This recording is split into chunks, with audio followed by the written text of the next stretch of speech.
성도 여러분 반갑습니다. 수요 성경 공부 시작하겠습니다. 오늘 함께 부를 찬송은 찬송가 374장 나의 믿음 약할 때, 우리 함께 찬송 드리겠습니다.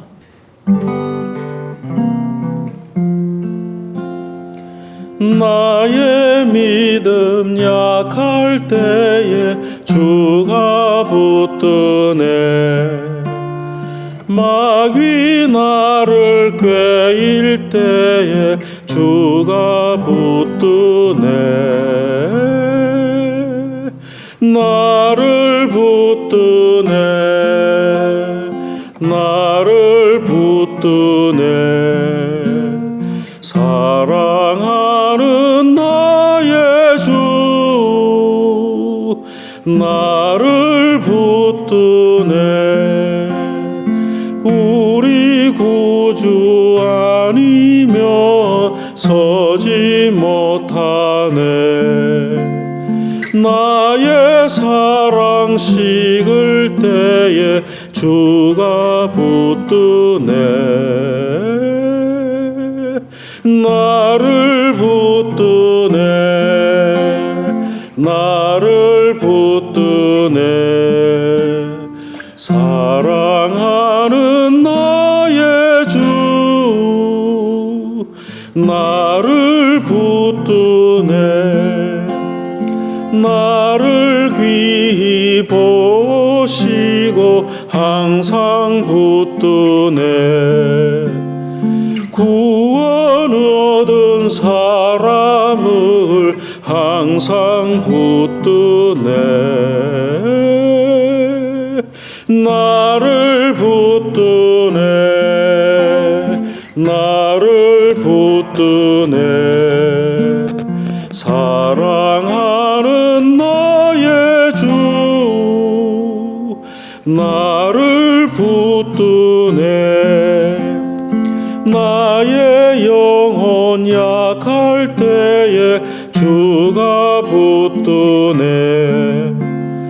피를 흘려 샀으니 주가 붙드네. 나를 붙드네. 나를 붙드네. 사랑하는 나의 주 나를 붙드네. 기도하겠습니다. 거룩하신 하나님 아버지, 어렵고 힘든 세월을 살아가고 있습니다. 이 힘든 날도 지나갈 텐데 우리들이 힘든 중에도 하나님을 경외하며 하나님의 말씀을 따라 순종하며 살아갈 수 있도록 믿음을 더하여 주옵소서. 세상에 많은 유혹거리들이 많이 있지만 하나님 말씀을 붙들고 거룩한 삶을 살아가도록 주의 성령께서 우리를 도와주시옵소서. 오늘도 수요 성경 공부를 영상으로 함께 나눕니다. 참여한 모든 성도들이 말씀을 통해서 힘을 얻게 하시고 또 하나님의 말씀을 통하여 하나님의 뜻을 발견하고 우리의 삶 속에 순종하여 아름다운 주님의 은혜를 누리며 복을 누리게 하옵소서. 부족한 목사에게 신령한 은사를 더하셔서 하나님 말씀 잘 전하도록 도와주시기를 바라옵고 예수님의 이름으로 기도하옵나이다. 아멘. 오늘은 욥기 3장을 한번 보겠습니다. 욥기 3장 1절만 읽고 말씀을 나누겠습니다. 욥기 3장 1절. 그 후에 욥이 입을 열어 자기 생일을 저주하니라. 욥의 친구들이 찾아와서 욥이 당한 환난을 보고 말문이 막혀서 일주일 동안 아무 말하지 않고 욥을 옆에서 지켜보았죠. 참 어떨 때는 이렇게 침묵이 고통을 함께 나누는 그런 모습도 됩니다. 근데 욥이 이제 먼저 입을 열었습니다. 입을 열기를 내가 태어난 날이 저주스럽다, 그런 이야기를 하기 시작합니다. 그래서 욥의 이 자기 탄식이 있은 뒤에 4장에 가면 대만 사람 엘리바스라고 하는 제일 연장자가 되는 욥의 친구가 이제 욥에게 하는 말이 나오고, 이 말에 대한 욥의 대답이 또 6장, 7장 이렇게 나옵니다. 그래서 이 8장부터는 두 번째 친구인 빌닷이라고 하는 사람이 나오는데, 오늘 우리가 7장까지 욥의 친구 엘리바스의 말과 욥의 대답을 통해서 우리가 생각해야 될 교훈들을 한번 살펴보겠습니다. 먼저 우리가 3장에서 욥이 자기 생일을 저주합니다. 하나님을 직접 대놓고 원망하지는 않지만은 욥의 고통이 너무 심하다 보니까 그 견디지를 못하고 욥이 하나님 앞에서 내 낱날이 저주스럽다, 그런 이야기를 하는 거죠. 그래서 11절, 3장 11절에 가면 뭐라고 말합니까? 어찌하여 내가 태에서 죽어 나오지 아니하였던가? 어찌하여 내 어머니가 해산할 때에 내가 숨지지 아니하였던가? 얼마나 괴로웠으면 날 때 죽어 나올 걸, 그런 이야기를 하죠. 그러면서 욥의 심정은 지금 뭡니까? 차라리 죽고 싶다, 그런 이야기를 하죠. 여러분, 욥의 고난이 얼마나 심했는지 참 욥에게 있어서 죽음보다 더한 고통이었다, 이런 생각이 듭니다. 7장에 가서 보면 7장 15절에 욥은 이런 이야기를 합니다. 욥기 7장 15절, 이러므로 내 마음이 뼈를 깎는 고통을 겪느니 차라리 숨이 막히는 것과 죽는 것을 택하리이다.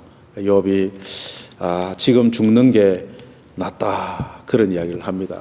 여러분, 누구라도 이런 참 감당하기 어려운 고통 앞에 차라리 죽으면 좋겠다, 그런 생각이 드는 것이 우리 사람입니다만은, 그러나 죽음으로 끝인가? 성경은 그렇게 말씀하지 않죠.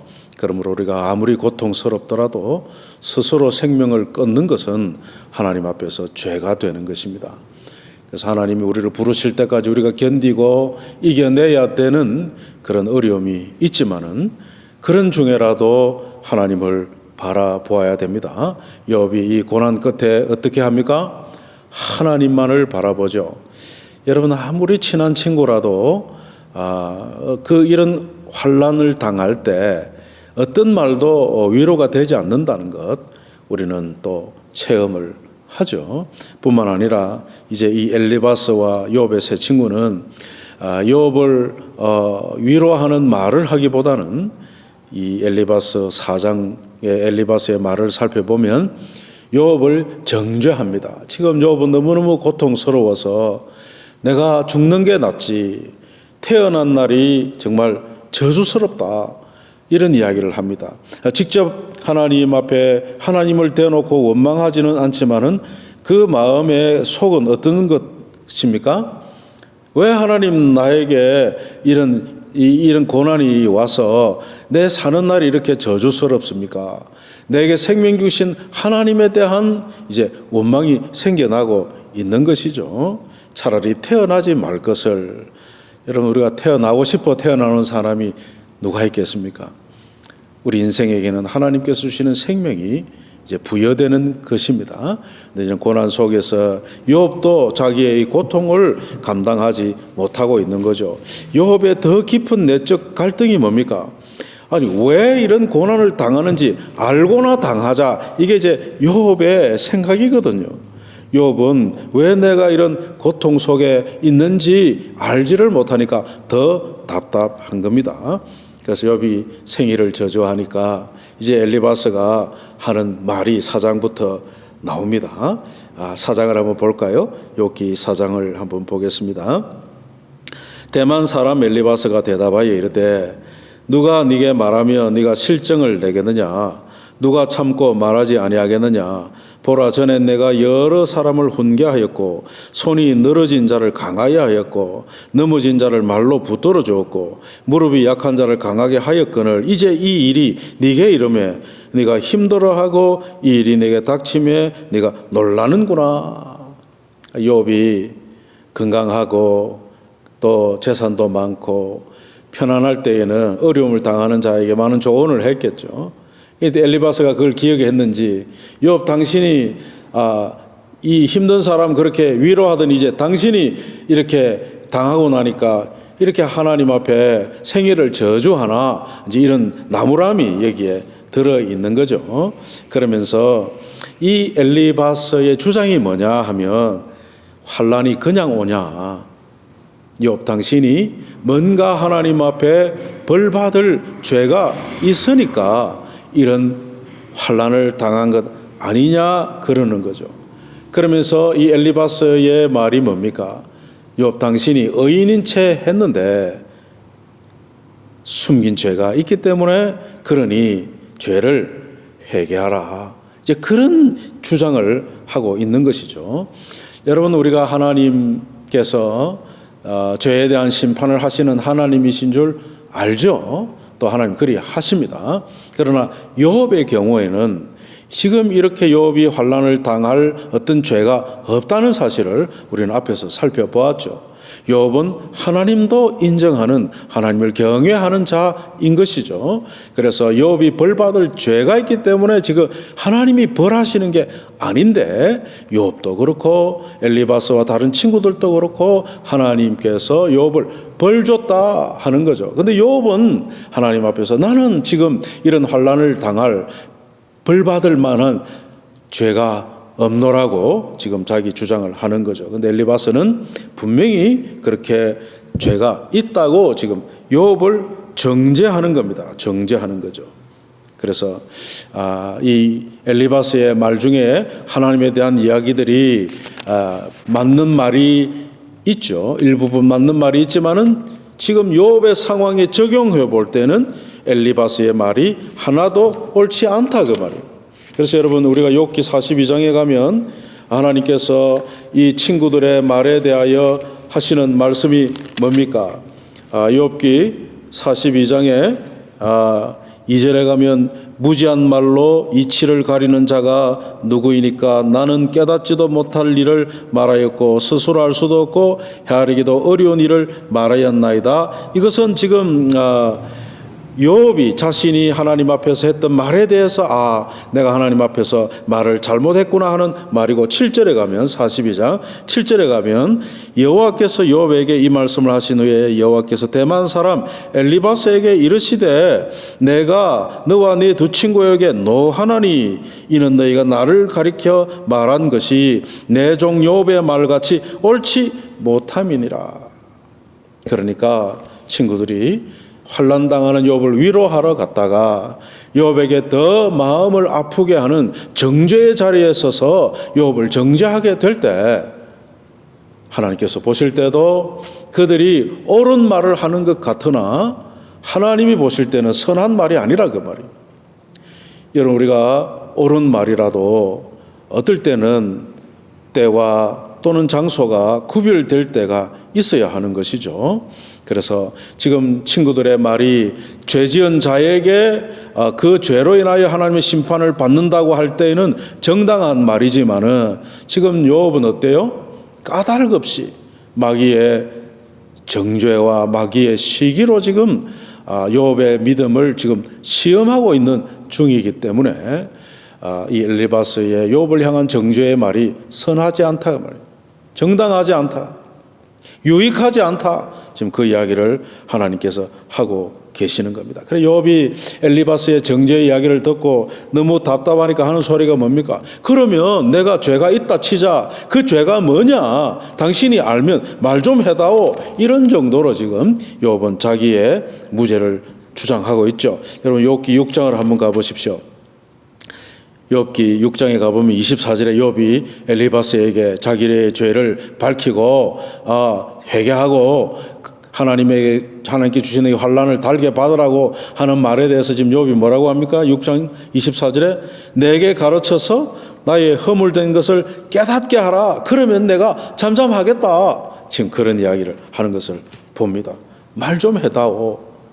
욥의 주장이 사실이죠. 그래서 이 엘리바스의 정죄하는 친구를 정죄하는, 욥을 정죄하는 이 말은 하나님 보실 때도 옳지 않다 그 말이죠. 그렇다면 여러분, 우리가 이 말씀을 통해 받아야 될 교훈이 뭡니까? 우리가 함부로 남을 정죄하거나 잘 알지도 못하는 상황에서 추측하여 정죄하는 것은 정말 조심해야 된다 그 말이죠. 그래서 함부로 다른 사람을 정죄하지 말고, 혹 정말로 그 죄가 드러났다 할지라도 우리는 그것을 보면서 나를 돌아볼 수 있는 그런 자리에 있는 것이 옳다 하는 것입니다. 지금 엘리바스는 자기의 경험을 가지고 죄 없이 벌 받는 사람 난 본 적이 없어, 그런 이야기를 하는 거거든요. 그러나 지금 욥의 그 경우는 바로 그 경우를 당하는 거죠.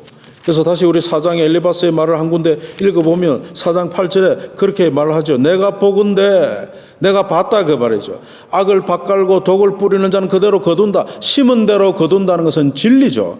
그러나 욥의 경우는 그게 아니었다 이거예요. 그래서 자기가 볼 때 또 5장 17절에 가면 엘리바스가 그런 말을 합니다. 볼지어다 하나님께 징계받는 자에게는 복이 있나니 그런즉 너는 전능자의 징계를 없이 여기지 말지니라. 네가 죄가 있어서 하나님 지금 징계하는데 그 하나님의 징계에 대하여 네가 지금 하나님을 원망하느냐, 그러지 마라. 그러면서 지금 욥을 오히려 지금 책망하고 있는 것을 봅니다. 물론 엘리바스가 말하는 것 중에 심은 대로 거두고 인과응보라고 지은 죄에 대하여 그 벌을 받는 것 맞는 이야기지만은 욥에게 해당되지 않기 때문에 우리가 이런 것을 볼 때 우리가 다른 사람의 고난을 놓고 이야기할 때 함부로 정죄하거나 추측하여 정죄하는 일은 하지 말아야 한다는 거죠. 그래서 고난을 당하는 이유를 우리가 온전히 모를 때가 있습니다. 물론 우리가 죄로 말미암아 고난 당할 수도 있지만 그렇지 않는 경우에도 고난이 우리에게 믿는 자에게, 경건한 자에게도, 하나님을 경외하는 사람에게도 고난이 올 수 있다. 그럴 때에 우리가 중요한 게 뭡니까? 하나님의 신실하심, 하나님의 선하심을 믿고 끝까지 하나님 앞에 믿음을 지키는 거라 그 말이죠. 욥이 보여주는 것이 바로 그겁니다.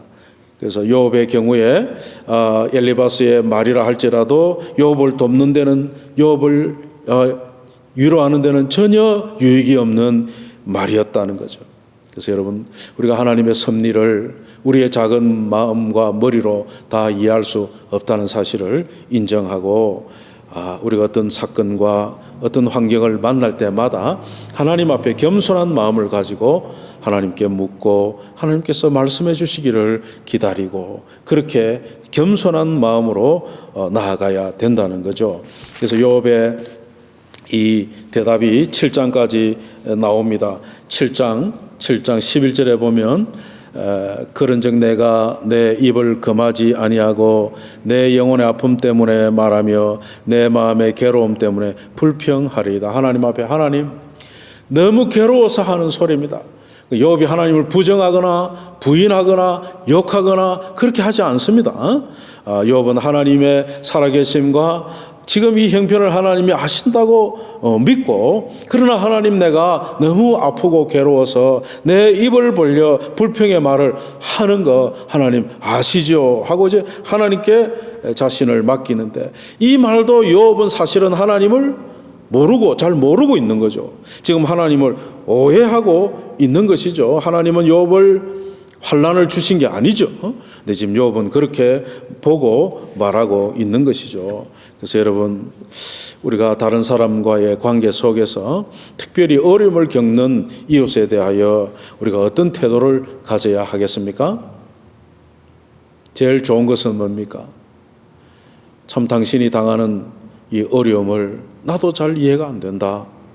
그러나 우리 하나님께서 이 어려운 고통을 이길 수 있도록 속히 은혜를 주시고 또 이 어려움을 지나갈 수 있도록 하나님께서 도와주시기를 내가 기도하마 하면서 그 고통당하는 자를 위로할지언정 정죄하거나 또 윽박질러서 마음을 괴롭게 하거나 그래서는 안 된다 하는 것이죠. 한마디로 이야기하면 어려움을 겪는 사람을 마음을 더 아프게 하여 낙심케 해서는 안 된다고 하는 이런 교훈을 얻게 되는 것입니다. 욥기 6장 26절에 가니까 너희가 남의 말을 꾸짖을 생각을 하나 실망한 자의 말은 바람에 날아가느니라. 그러니까 욥이 지금 어려움 속에서도 엘리바스의 말을 듣고 더 마음이 상해서 낙심 중에 있는 거예요. 낙심 중에 있는 거예요. 그래서 우리가 오늘 이 엘리바스의 첫 번째 욥을 정죄하는 말을 살펴보면서 또 욥의 대답을 살펴보면서 이 두 사람 다 하나님에 대해서 잘 모르고 있는 거죠. 요한복음 9장에 가도 예수님과 제자들이 길을 가다가 나면서부터 보지 못하는 시각장애자를 만납니다. 근데 어떤 제자가 불쑥 묻는 말이 뭡니까? 예수님, 저자가 지금 자기 죄 때문입니까? 부모의 죄 때문입니까? 저렇게 앞을 보지 못하는 사람인데 누구 죄 때문에 저래 됐습니까? 일반적으로 우리 사람들의 생각 속에는 누가 이런 어려움을 겪게, 고난을 겪게, 환난을 겪게 될 때 바로 그 문제가 마음속에 일어나죠. 근데 예수님께서 뭐라고 말씀합니까? 부모의 죄도 저 사람의 죄도 아니고 하나님께서 하실 일을 위하여, 영광을 위하여 허락하신 일이라고 주님이 대답을 하시죠. 그러니까 우리가 이런 성경을 통해서 볼 때 우리에게 일어나는 모든 일들을 내가 다 안다고 하는 교만은 부려서는 안 된다. 알 수 있는 것도 있지만은 모르는 것이 더 많으니 겸손히 우리가 하나님 앞에서 우리 자신의 삶을 놓고 하나님의 은혜를 구하고 겸손히 그렇게 나아가야 된다는 것을 우리가 알 수가 있습니다. 그래서 우리의 믿음이라고 하는 것은 하나님의 신실하심을 믿는 겁니다. 우리가 이런 때론 어려운 고난을 당한다 할지라도 하나님께서 우리에게 악하게 하신 게 아닙니다. 여러분, 우리 하나님이 병 주고 약 주는 분입니까? 우리 그렇게 하나님을 섬기는 게 아닙니다. 우리는 그런 하나님을 믿는 것이 아닙니다. 하나님께서 우리에게 행하시는 일이 우리가 지금은 이해할 수 없을 때도 있지만은 신실하신 하나님의 그 역사하심, 그 간섭이 있다는 것을 믿고 닥치는 어려움이 있다 할지라도 믿음으로 그것을 견뎌내는 것, 이것이 우리에게 필요한, 우리가 또 해야 할, 가져야 될 믿음의 태도인 것을 우리는 욥을 통해서 알 수가 있겠습니다. 그래서 욥이 하나님이 자기를 치셨다고 그렇게 오해를 하죠. 그러나 그것이 아닌 것을 우리는 성경을 통해서 알 수가 있습니다. 그래서 내가 믿음이 좋다, 내가 하나님을 경외한다 할지라도 내가 다 아는 것이 아니고 내가 다 하나님의 그 선하신 뜻을 다 알지 못하니 하나님 나를 가르쳐 주시고 나를 인도해 주옵소서라는 이런 겸손한 마음으로 저와 여러분이 살아가기를 바랍니다. 여러분, 경건한 자도 이런 어려움을 당하면 절망할 수 있습니다. 욥이 죽는 게 낫다고 할 정도의 탄식을 하지 않습니까? 그래서 여러분, 성경은 굉장히 진실하죠. 욥을 경건하지만은 욥의 이러한 탄식도 그대로 우리에게 주는 거죠. 성도 여러분 가운데 혹시 이해할 수 없는, 견딜 수 없는 고통을 겪고 있거나 또 겪었던 분이 있다면은 우리가 다시 한번 이 욥기를 통해서 하나님의 신실하심을 기억하고 믿고 하나님 앞에 하나님의 도우심과 은혜를 구함으로 이 고난의 터널을 잘 지나갈 수 있기를 축복합니다. 기도하겠습니다. 하나님, 우리의 소망이 되십니다. 이해할 수 없는 어려운 고난 속에서도 하나님이 우리를 버리신 것이 아니라 우리가 하나님을 바라보게 하시는 일인 줄을 알고 믿음으로 하나님 앞에서 참 믿음을 지키며 살아갈 수 있도록 도와주옵소서. 우리 한인교회 성도들 가정에 어려움이 있습니까? 그 가정의 모든 식구들이 한마음이 되어서 하나님의 은혜를 구하며 견딜 수 있도록 주의 성령의 충만함을 베풀어 주옵소서. 이 팬데믹 상황 속에서 경제적인 어려움을 우리 성도들이 당하고 있습니다. 하나님, 우리를 불쌍히 여기시고 우리의 필요를 또한 채우시며 건강을 잃어서 고생하는 성도들도 있사오니 그들의 육체를 하나님께서 속히 회복시키셔서 건강이 찾아올 수 있도록 도와 주옵소서. 예수님의 이름으로 기도하옵나이다. 아멘.